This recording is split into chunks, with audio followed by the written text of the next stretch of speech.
That's all you have to know for the quiz. In class today, we'll talk about what's different about them. Are superficial and deep just like, I mean, what they were before? There's no greater meaning on superficial surface and deep is. Yeah, that's the only meaning there. It's like, I didn't like find it in the actual calculus, so I just wanted to. I think the reason we put it in there is because, like, for some of the muscles, it'll be like going in, you have one set that's more superficial, and then there's another set that's a little deeper, but they're kind of in the same place. So I put those words back on there. Yes, Edith. So they go between your ribs, like just from one rib to another. And internal intercostals, the same thing. They're just deeper. But yeah, they're like here, between the ribs. They're involved in breathing, expanding your rib cage.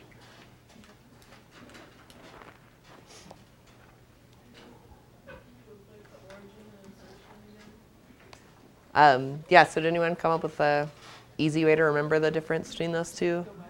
The origin and the insertion?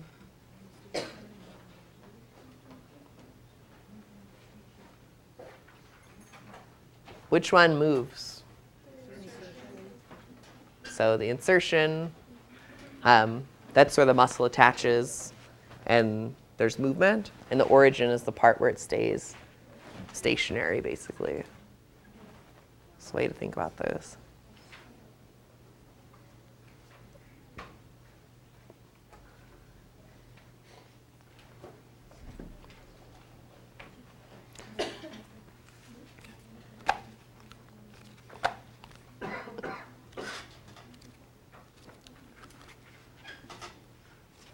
Yep. So your gastroc, who can show us their gastroc? So that's your big calf muscle in the back there. So your gastroc there, and then your TA, your tibialis anterior, is the muscle kind of on the front of the lower leg. Gastroc's a lot bigger, obviously.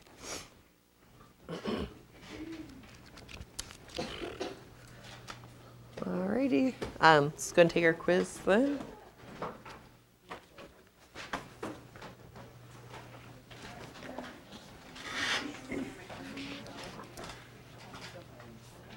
Here we go.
All right, so pass those on up when you're done.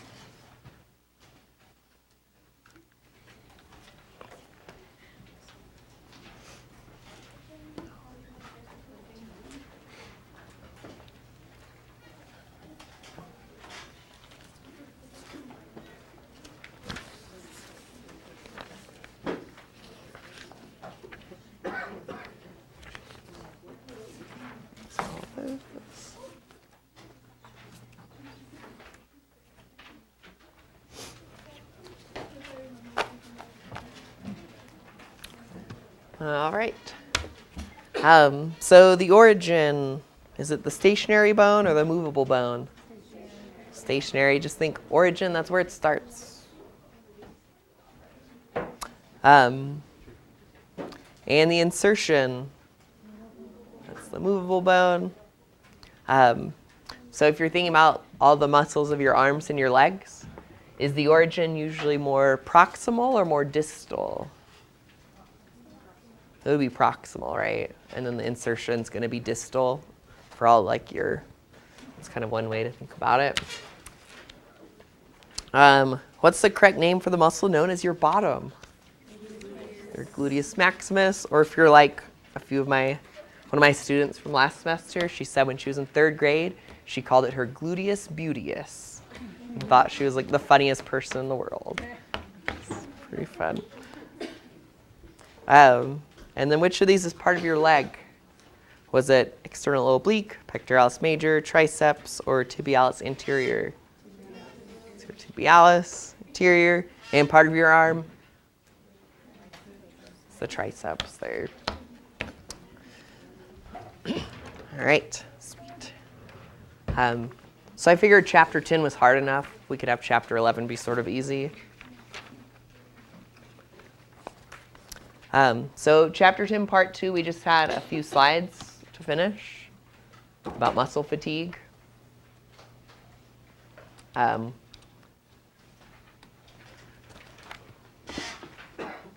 So wait a second.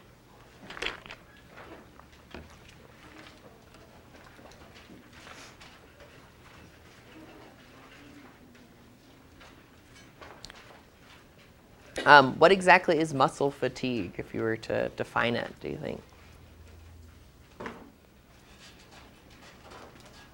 Losing its ability to contract. Yeah, so at some point, your muscle just can't contract anymore. So if you're doing bicep curls or pull downs or whatever, no matter what you do, at some point, there's just a time where you cannot do it anymore. No matter how much you're telling your arm to keep lifting that weight, it's not going to do it anymore. So that's muscle fatigue. It's not necessarily your muscle sore or something, although that's probably going to happen. It just means it can't contract anymore.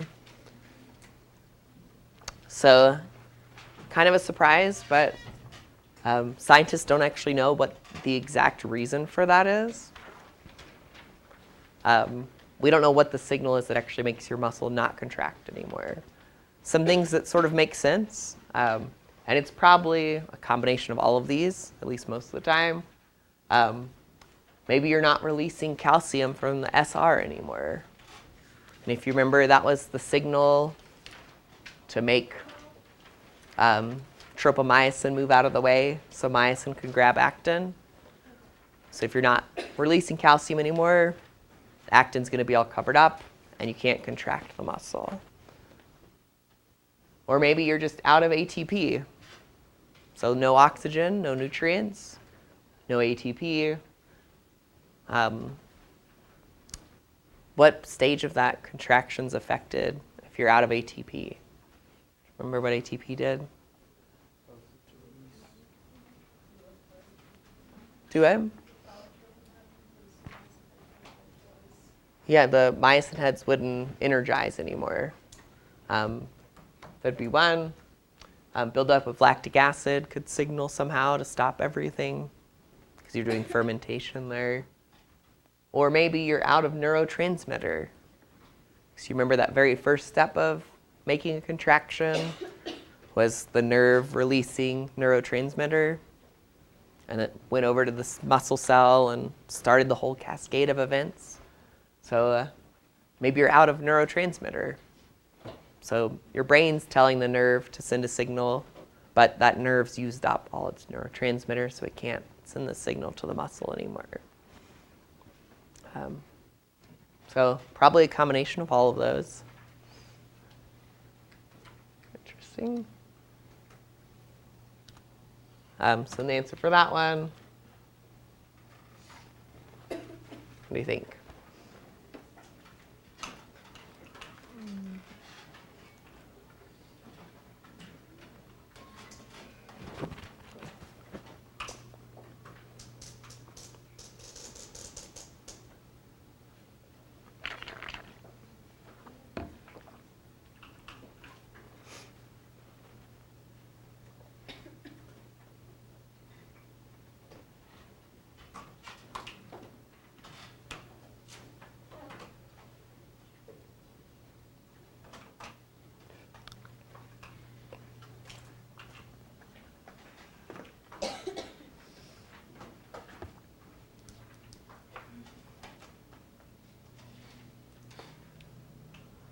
All right, so 60% for E. I would say E is probably the best answer. We didn't talk a lot about central fatigue, but that is another aspect of muscle fatigue.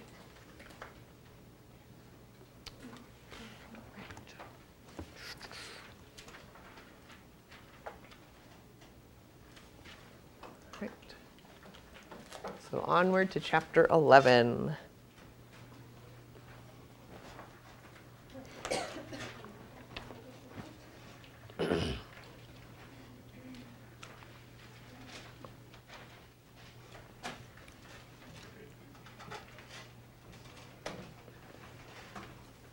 All right, so hopefully reading through the chapter, you got sort of the main point of how muscles do produce movement. So chapter 10, we spent all that time talking about, the molecular shortening and how the cells shorten. So you have to think, for a muscle, it's all the cells put together. So if all the cells are shortening, the muscle shortens. And obviously that muscle is going between two bones or between two tendons, which is probably more accurate. And if it shortens, it's going to pull on the tendon, which pulls on the bone. And now it's closer together because it's shorter. And that's happening anywhere your muscles are contracting, any movement of any of your body parts. So when contraction happens, what moves close? Does the insertion move closer or farther away from the origin? It's going to move closer, right?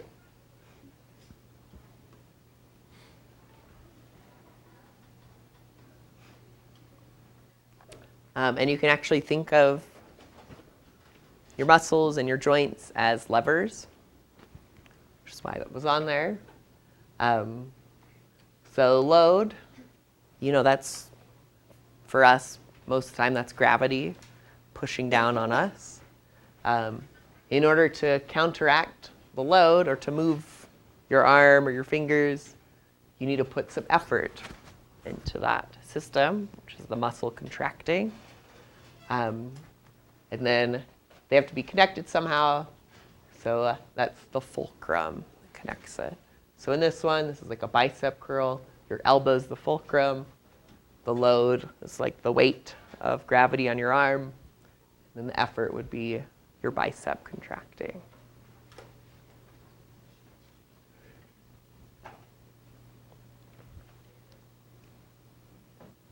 All right, so we've got 3 different types of levers in our body. You could see a few examples up there, first, second, and third class.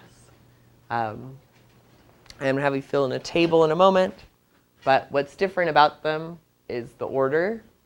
So like where the fulcrum is it in the middle? Is it at one of the ends?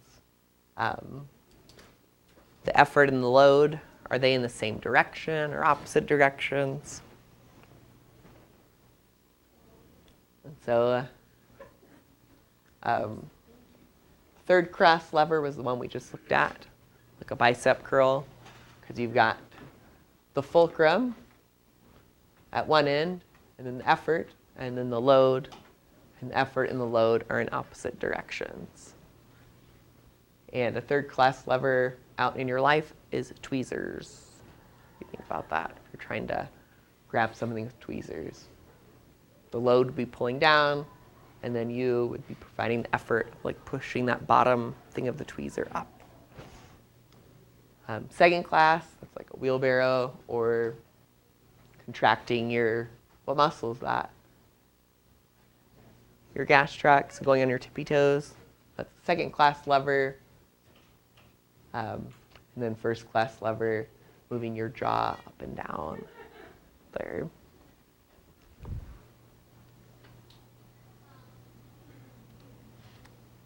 Two questions, and then we'll get to the table. So what were the joints? Were they load, resistance, fulcrum, force, or effort?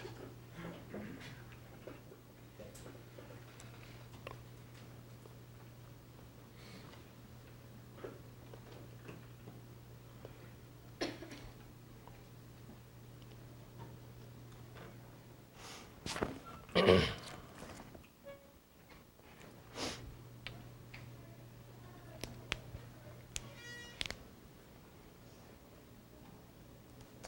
right, so C is the answer. It is the fulcrum. The joints are the fulcrum. What are the muscles?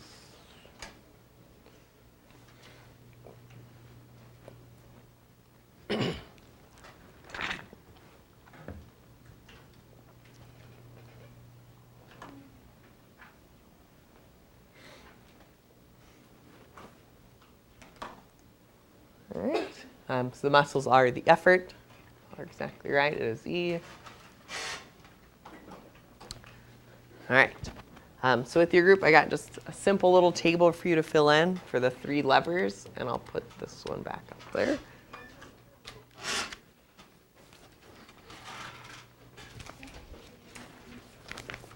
Yeah.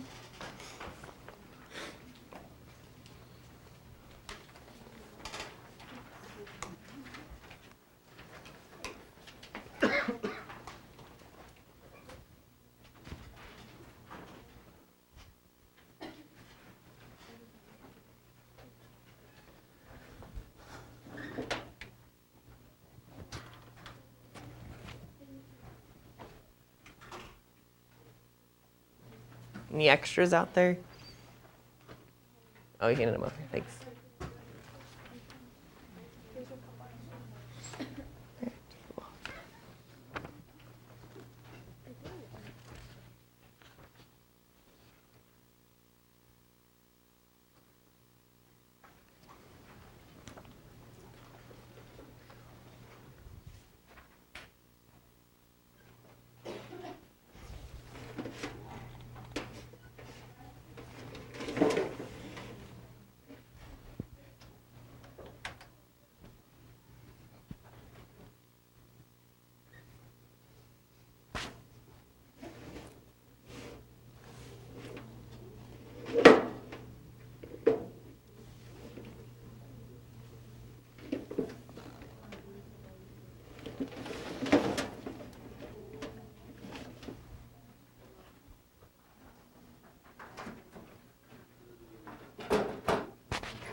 All right, let's make sure you got those.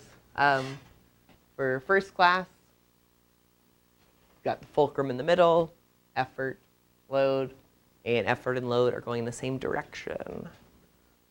So an example of that is scissors. Or in our case, actually moving your jaw up to chew will be a first class lever. Because you're pulling, on the back, pulling down on the back, which pushes the front up. That's what you're doing there. And we're going to talk about those muscles today, actually. The muscles of mastication. Second class goes effort, load, fulcrum. Effort and load are in opposite directions. And then the third class, fulcrum, effort, load. Effort and load are in opposite directions there as well.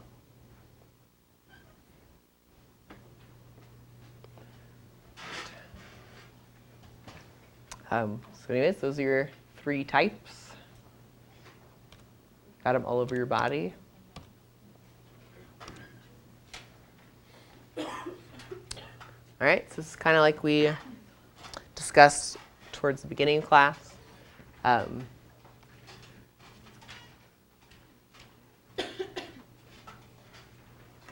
I think the interesting thing to note is the muscles do go across the joints. So for example, looking at our bicep here. Hold on, let me move that out of the way. So the bicep, it's attached to the scapula up there. That's the origin. To a tendon, and then it goes the muscle through another tendon, and then it's attached to the radius. So it's not like the muscle's attached to the shoulder and the elbow. That wouldn't make quite as much sense, so maybe that's kind of what you think. It's attached to the bones on either side of the joints, basically. Which makes sense because you're not trying to move your joint, you're trying to move the bones on the other side of it, right? So if we shorten up this bicep, it's going to pull on the tendon right here, which is going to pull on the radius and move the whole lower arm closer. And then you also have, on the other side, you're talking about your triceps. It's coming from the scapula and the humerus and down to the ulna there.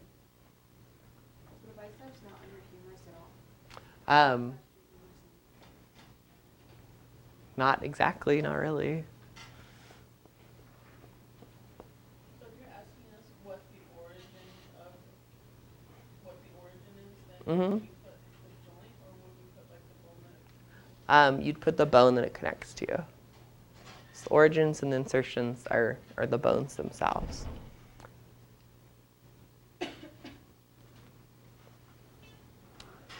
All right.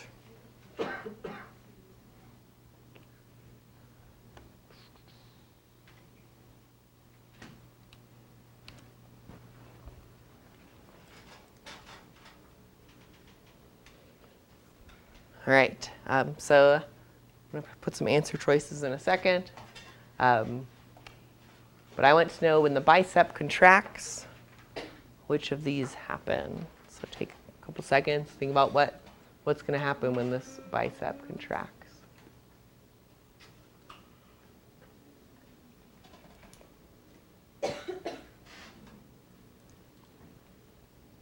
All right, so what do you think?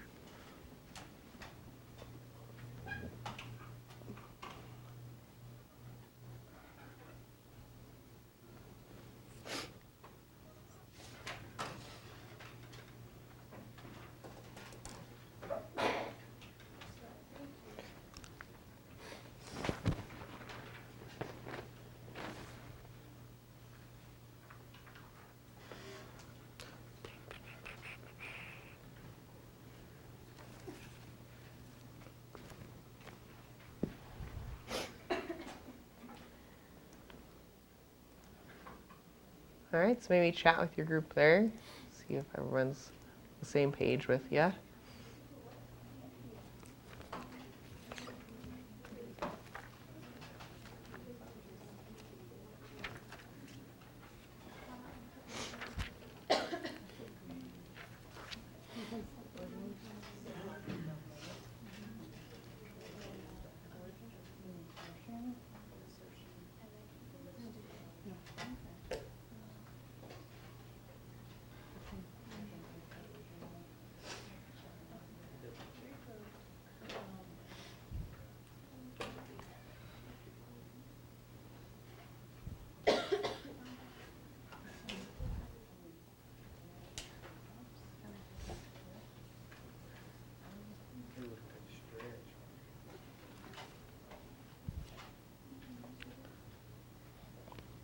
All right.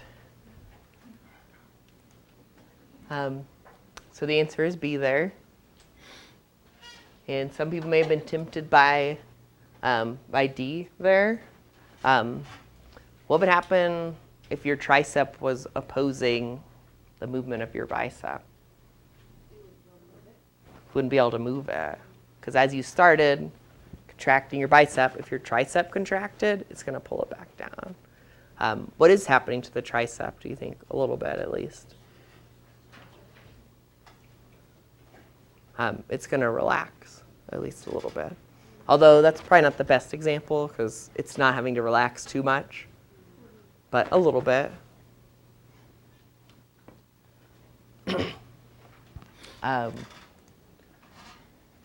And that kind of gets us to our coordination.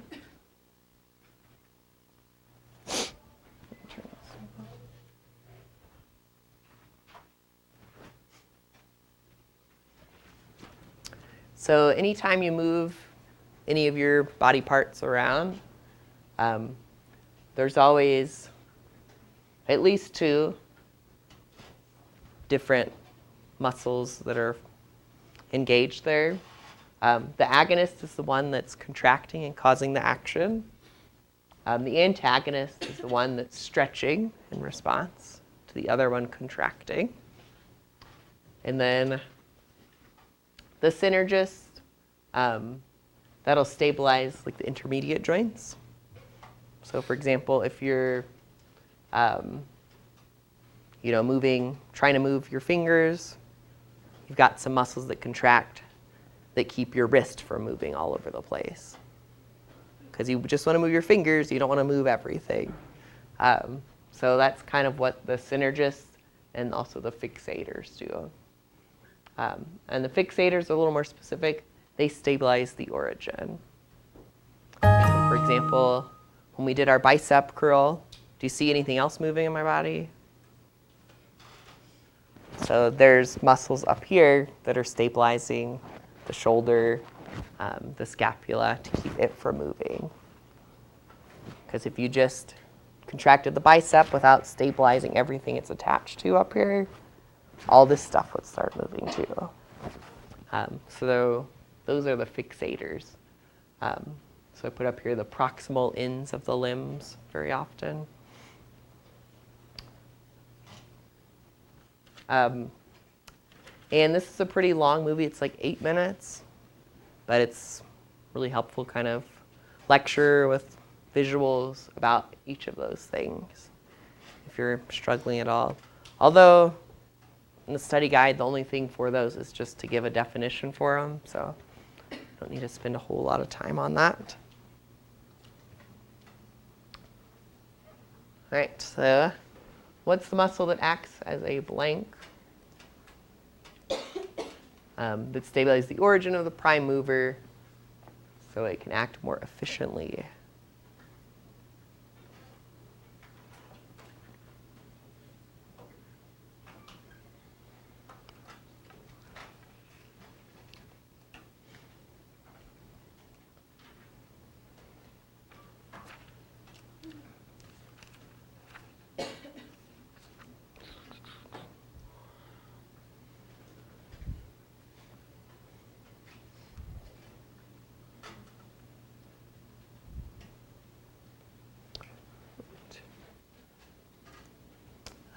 So we got C there, or D, or A.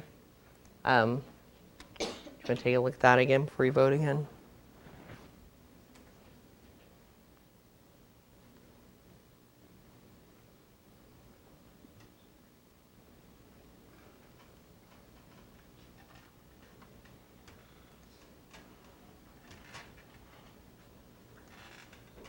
All right, one more vote.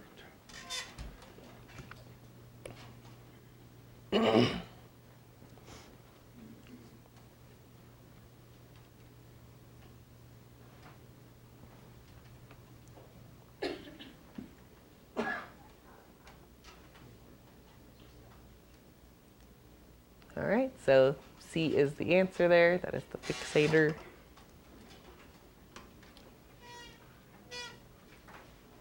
All right, so how about this one? When you do a bicep curl, what is the triceps acting as? So agonist, antagonist, synergist, fixator, or flexor?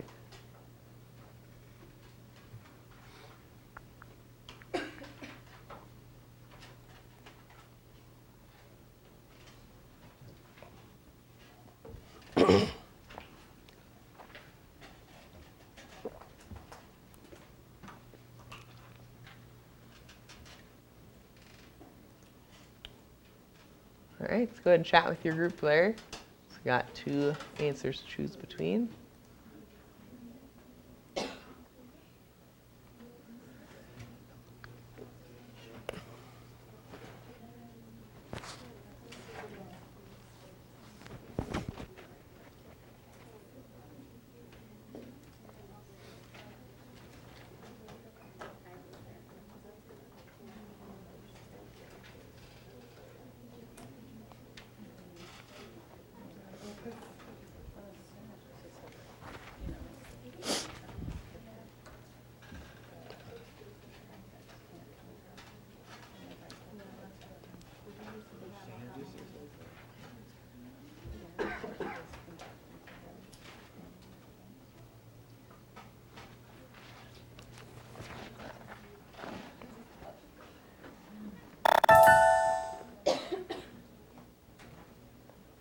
All right.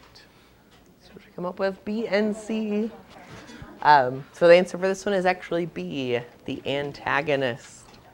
So when you do your bicep curl, the tricep is relaxing. That's all it's doing.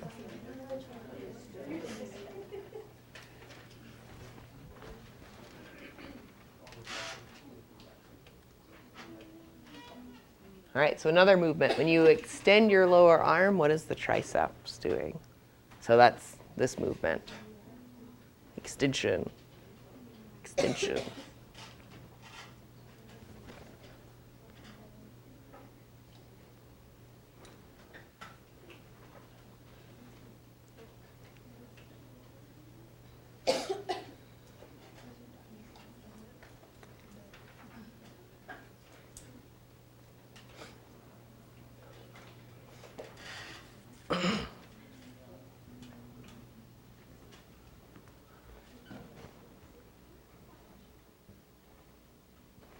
All right, final vote.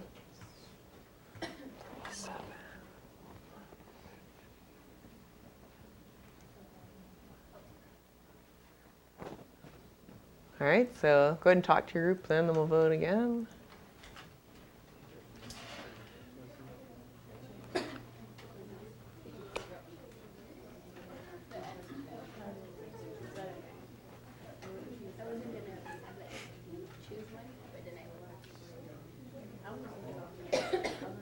Extension. Extension.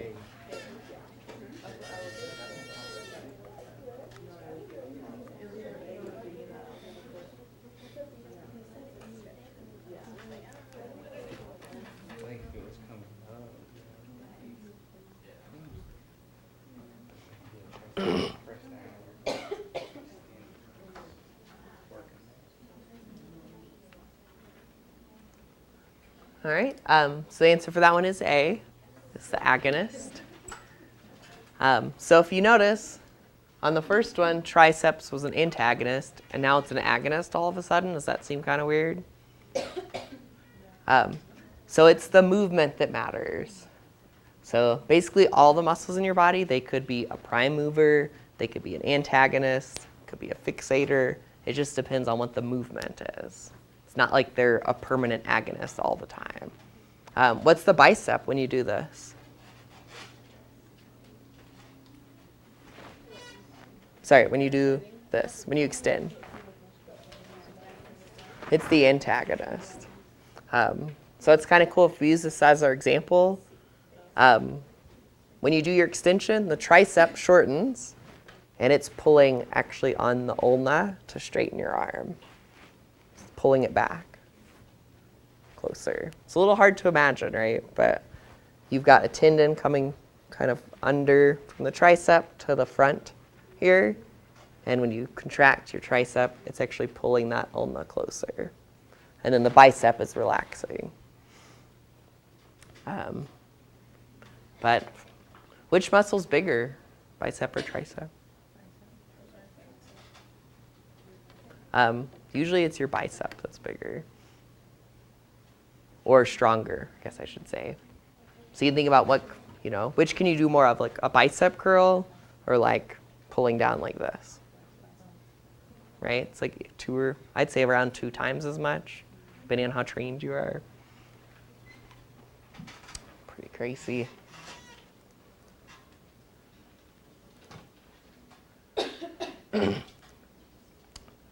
Right. So you already studied where all the muscles are that are on that study guide. But if you're ever confused or not sure, it's a good link to go to. Because it's just like the bone one where you can click on the name and it'll point to it, show you everything.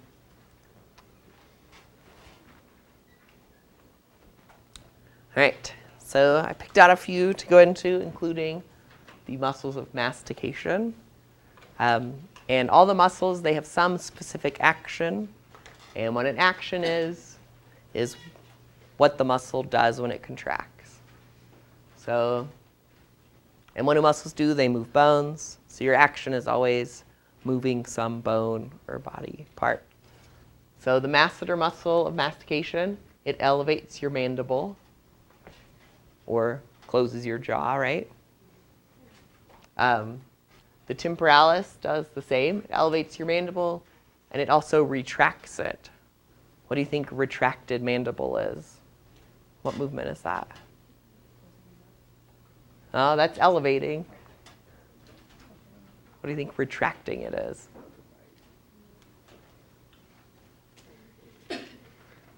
So that's make yourself have an overbite. You move your bottom teeth forward and back. So the retracting is when you're moving your bottom teeth in a little bit compared to your front teeth. So can everybody do an overbite? Don't look at your neighbor. It's embarrassing. So that's retracting it. And then our next one, the medial pterygoid, like pterodactyl, that's protracting your mandible. What do you think that is? That's your underbite. Put that lower jaw out a little bit. Obviously, your jaw doesn't go too much in and out, right? But you can tell from that overbite, underbite thing, you can move it back and forth, or in and out a little bit. Also, that pterygoid moves the mandible from side to side. So you can like move it from side to side down there. And then if you notice, we only have one muscle that moves our mandible down. Why do you think you only need one muscle that does that?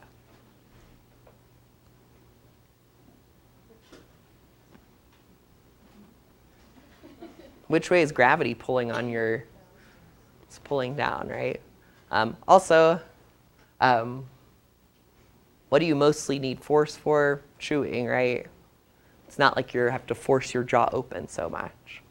And that's probably true of nearly every animal you can think of. The muscles closing the jaw are a lot stronger than opening it.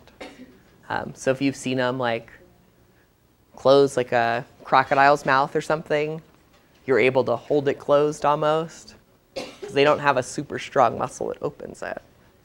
Whereas they've got enormously strong muscles to close that jaw. So you can't hold it open, but you could hold it closed. Kind of interesting. And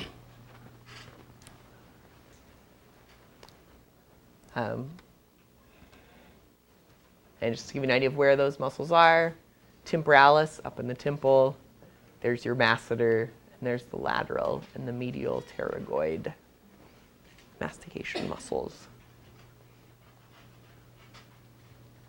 If anyone out there's had issues with like grinding teeth at night or TMJ pain, that's where these muscles just get, overworked while you're sleeping. You're grinding your teeth, making them work, and then you wake up and they're all sore and you've got a headache and everything. That's these muscles. Right. So we have some fun stuff to do, so we'll just go through this sort of fast. And that's the origin, insertion, action of a bunch of the leg muscles. So you have this for your reference. So the gastroc, that's your calf in the back. It's attached to the femur, and then it's attached way at the heel bone down at the bottom. And the action is going on tippy toes or plantar flexion. So it's going up like that. And then you have your gracilis, which is attached to the hip, origin, insertion on the tibia, and it adducts your thigh. What does thigh adduction look like? Any remember? Is it going towards your body or away from it? Right? So if you started, out here and you pulled it in, that'd be your grass. Or your gracilis there. Your quads, where are your quads at? Right in the kind of front, top of your leg there. Attached to the femur, and then attached to the patella and the tibia. And that's to extend your lower leg at your knee. Everybody extend your lower leg.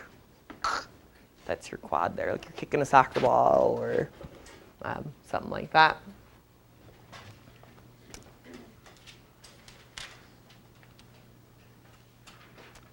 Then you have your bicep femoris attached to the hip, insertion, fibula, and tibia, and it flexes your leg. So when your leg was out straight and you flexed your lower leg, that's your bicep femoris activating there.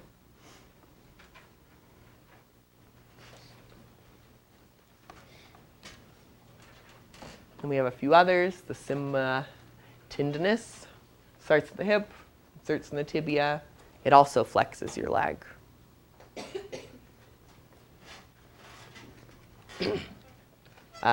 So nearly the same as the bicep femoris and also the semimembranous. It has the exact same as the semitendinous. So hip, tibia, flexes the leg at the knee joint as well. So lots of muscles in the leg there. All right. So to practice all this business, in pairs, so with one partner, you're going to come up, pick one of the muscles that's on your study guide, and decide what movement that is. If it contracted, and then write down the origin, insertion, and action. And then you're going to quiz some other people in a little bit. So pick something from the study guide. If you need to look in the book for origins or insertions, certainly could.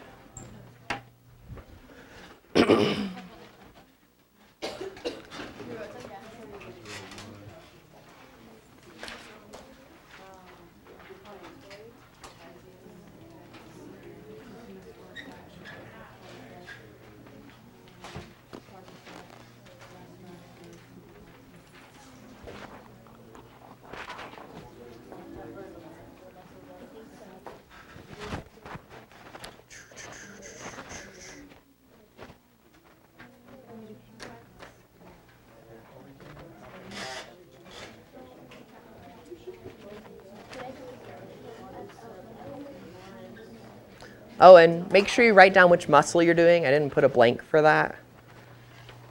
Maybe that's kind of obvious. Maybe it's not.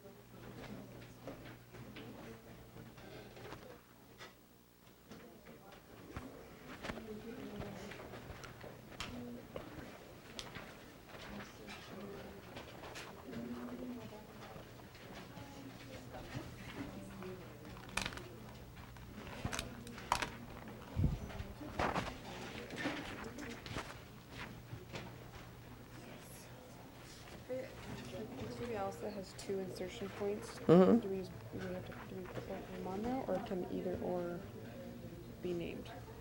I mean, I'd put both of them, I guess. Because if someone told you one or the other, at least. I think it's more likely they'll tell you the metatarsal, but.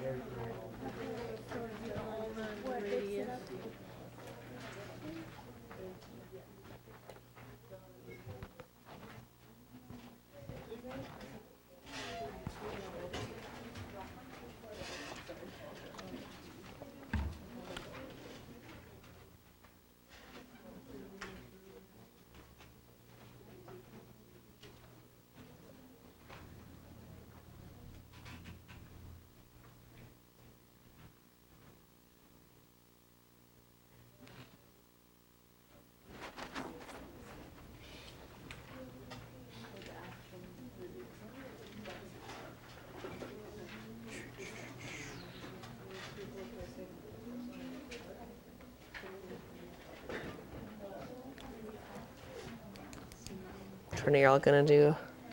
We don't know yet. Okay. Pick a hard one. That's the hardest thing too.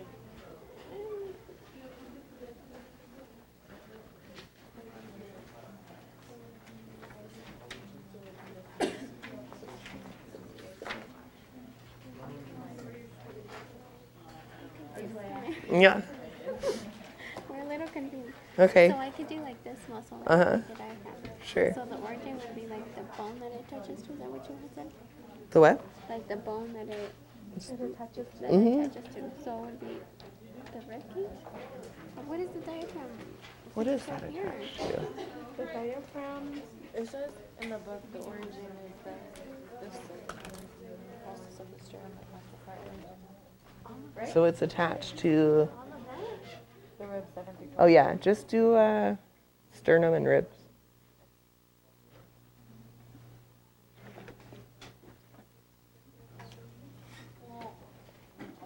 Is that for you or is that for me? What? I was asking about my question. No, that was the diaphragm. Yeah. Yeah. Oh, okay. She's looking it up for you.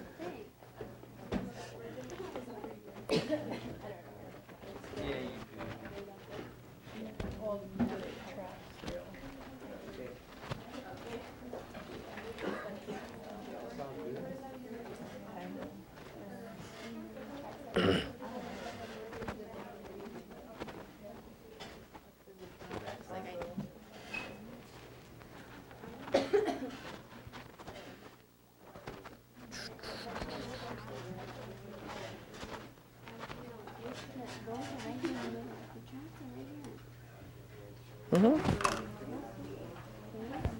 Goes up the neck and then down the back a little bit. Deltoid's here, a little farther out. Like your shoulder, like it's this big muscle kind of here. So your traps are a little more on your neck. Trapezius. Yes. Okay, so we're doing the trapezius, Uh-huh. and then for the origin, would it be like the shoulders? Yeah. Down here. But like shoulder blade, though. So like scapula, clavicle, what is it? Scapula. Oh, Okay. Because you're moving your scapula up. Mm-hmm. so the origin would be your scapula. You move your shoulders. Well, I say if you're moving your scapula up, it would have to be the insertion then. So yeah, because for incision, I put clavicle. So each of these is actually listed in your book. Oh, for real? Yeah, that's actually one of the reasons we're doing it. So you could see like in the Oh, muscle it says it chapter, in there? it'll tell you every muscle, its origin and insertion, and its action. Oh, okay.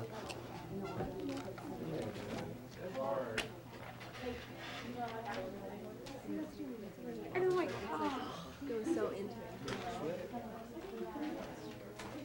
All right, you're all good? All right. Where? Now listen to it.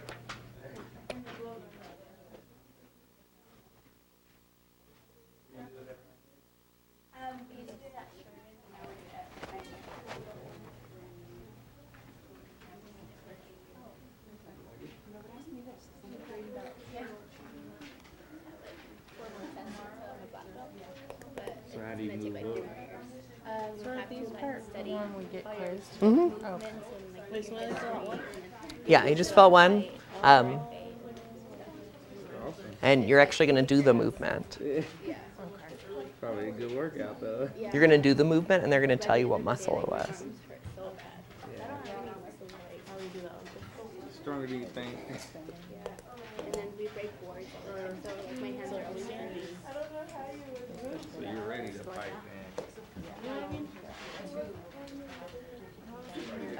Let outside, bro. And I'm more like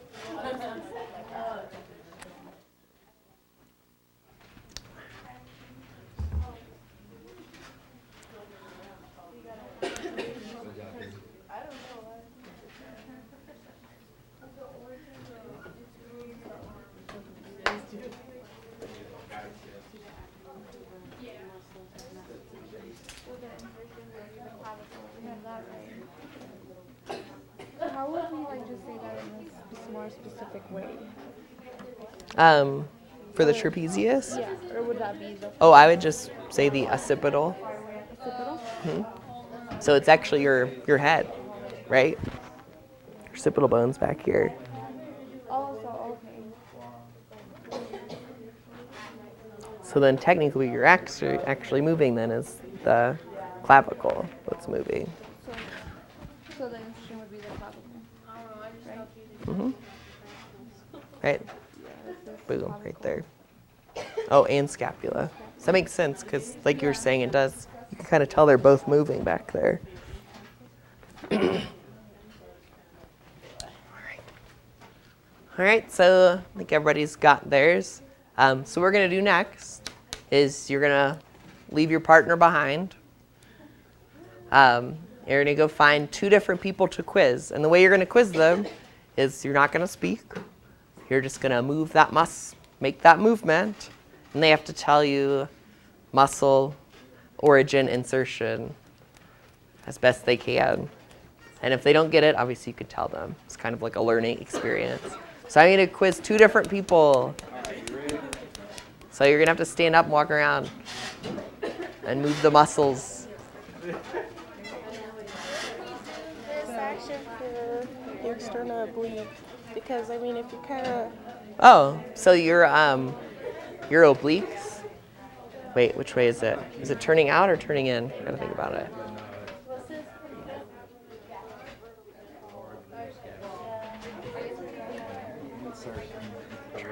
Thinking about when you work out and you're doing your external. Wait, which one did you do? external oblique. Yeah, that's what I was doing. So an easy way to do your oblique is just twist back to the center. So if you start here and you go like this, that's your oblique contracting. Okay.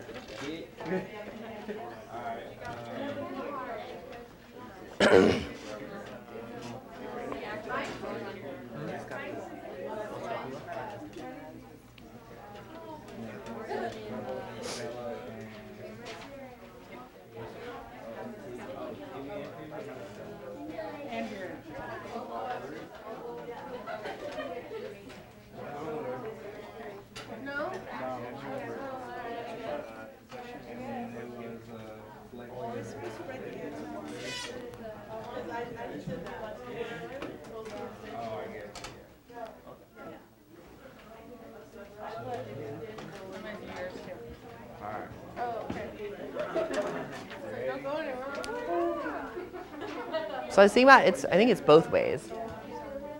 Because it's either one side or the other. Do you know what I mean? Yes. So it's like this and it's this. That's mine, by the way. Me too.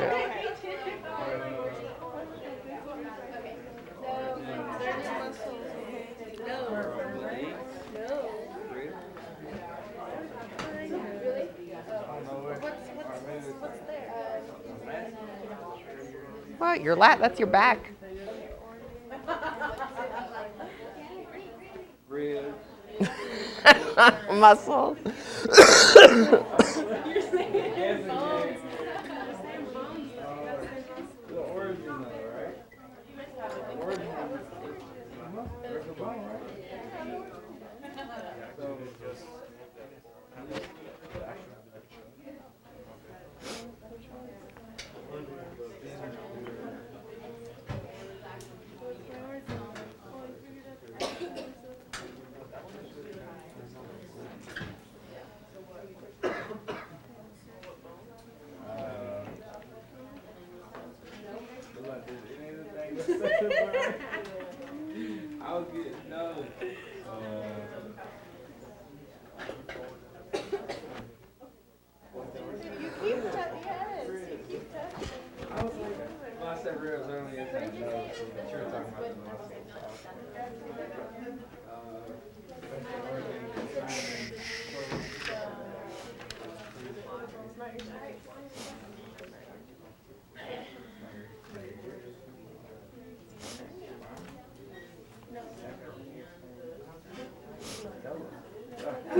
Like, I mean, like it's in the pearl big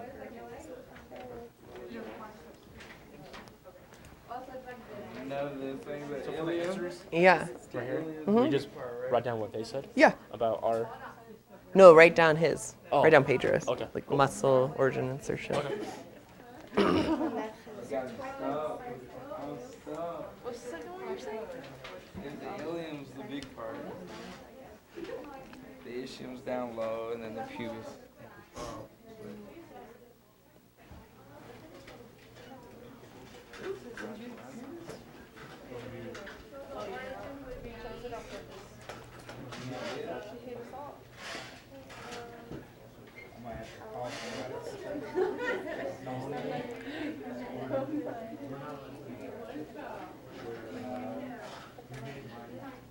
They might stump you.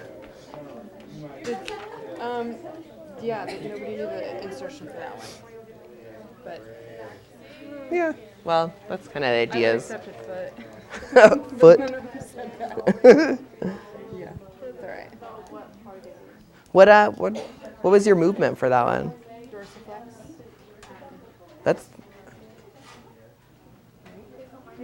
That's your wait. Oh right, yeah. If you're like pulling your toe in. Mhm. So it's the opposite of the gastroc one. Right.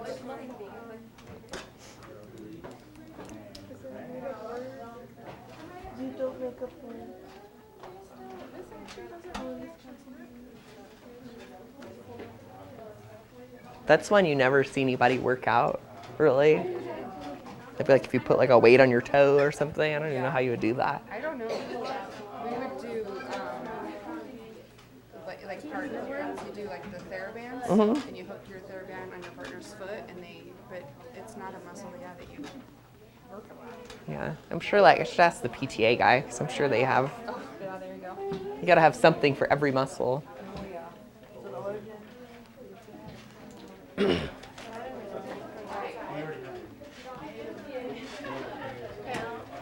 Yours is this, right?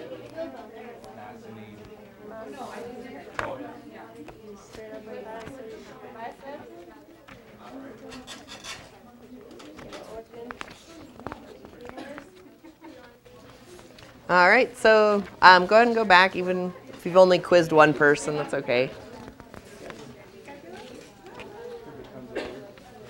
6 of these. Weird.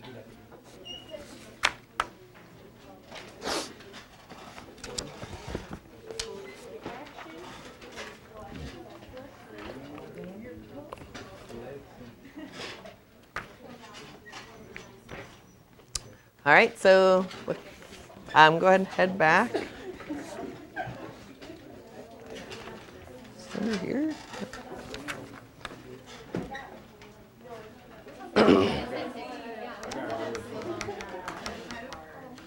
All right, so our last little fun thing to do is the muscle card game. So we've got a good 12 minutes. So hopefully we can make sure you know all the muscles. So round one is explain in words. Round 2, no talking, just pointing. It's like point at the muscle, see if anybody could guess it. Just like we did the bone card game. So do y'all need more explanation? I think you're pretty good. I think you know what you're doing. So you should have that at your table somewhere.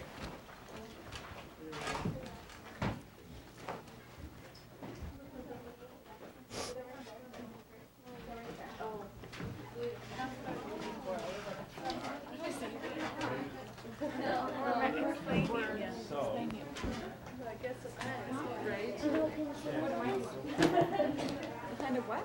Semi. You didn't see it. Oh, semi? I literally thought this was like, It's an old, I don't know if it works.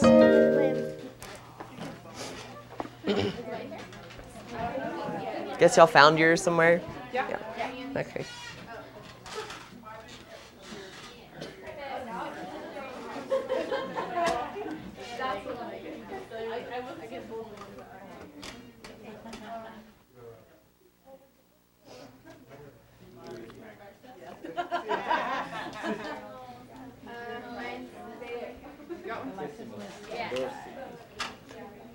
Alright. So remember, round one, only words, no pointing. That's the hard part.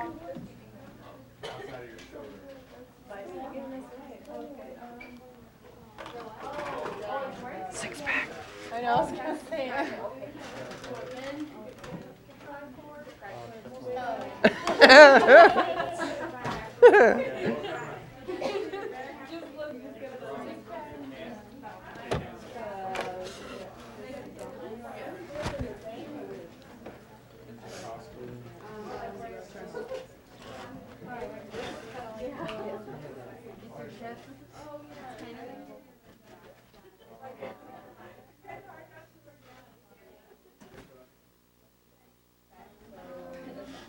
Oh, it's not on there.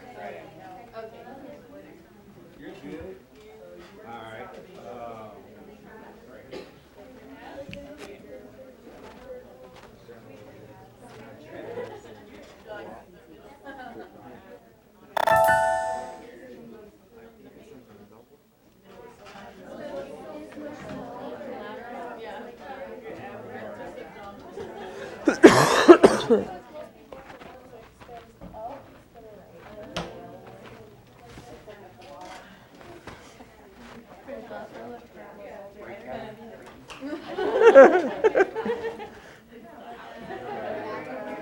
But you get sore picking up all those people.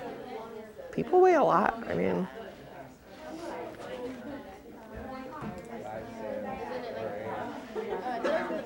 That's what I thought too.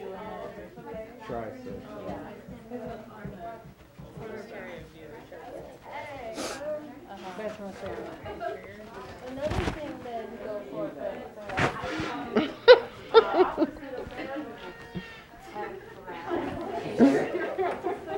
Get rid of their man boob. This one's like, around. How do you like explain the difference between them? the external is more superficial. So which ones are the external ones? So they're like, your ribs are connected, like each rib, like one rib to the next. It's attached by intercostals, and the external ones are a little bit more on the outside.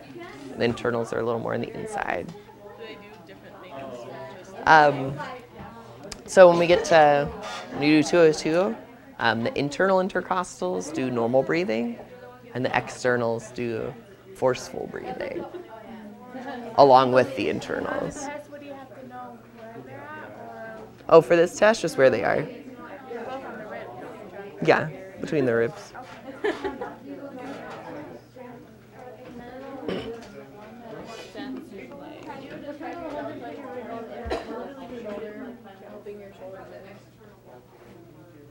Which is that one? Wouldn't it be like your deltoid? It helps your shoulder more because it's a Yeah. Yeah. Because, yeah, like this is your, you know, if you're like working out, that's how you get your deltoid worked out, right? Like that kind of movement.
By Tuesday. Are you the only one that teaches patho? Yeah. You are, but it's the summer, aren't you? One class? Are we? Probably just online Is it just online? for the summer. I hear I hear the online path has a lot of paper writing. That's what I've been told. Any classes online, ever. I learned my lesson. You have to use computers. Better off sitting in class than doing all the work you have to do on the computer.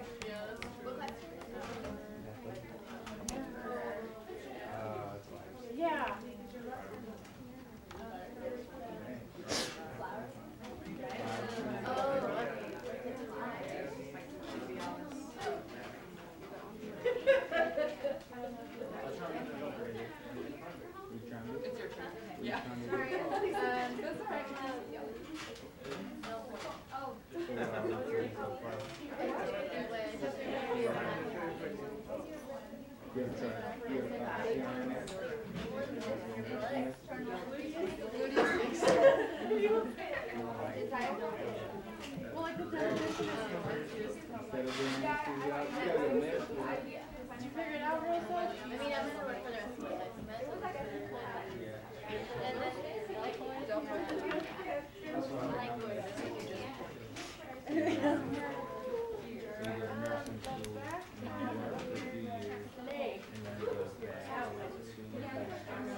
Alrighty.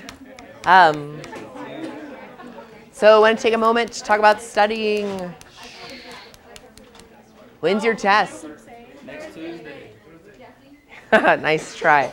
It is on Thursday, not next Tuesday like AJ said. Do I? Yeah, so be a regular paper test, just like the last one. You'll be able to get some bonus points with your group after you're done. And advice for studying, print out a blank study guide. You should be able to answer most of it without looking at anything.